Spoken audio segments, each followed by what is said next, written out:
সুপ্রিয় দর্শক, আসসালামু আলাইকুম ও রহমতুল্লাহ। আজকে উলট কম্বল বিষয়ে একটু আলোচনা করতে এসেছি।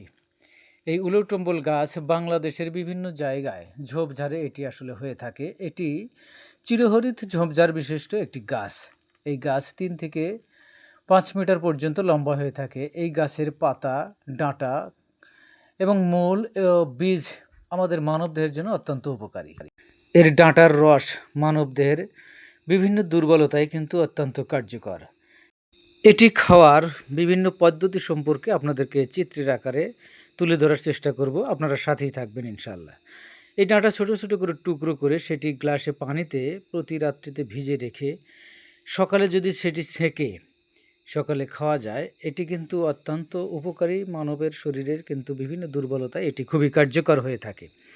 এর পাতা যেমন সবুজ, তেমনি ফলও কিন্তু সবুজ রঙের হয়। এই সবুজ ফল পেকে একটা সময় কিন্তু বাদুড় আকৃতি ধারণ করে। এর ভিতরেই রয়েছে আসল রহস্য।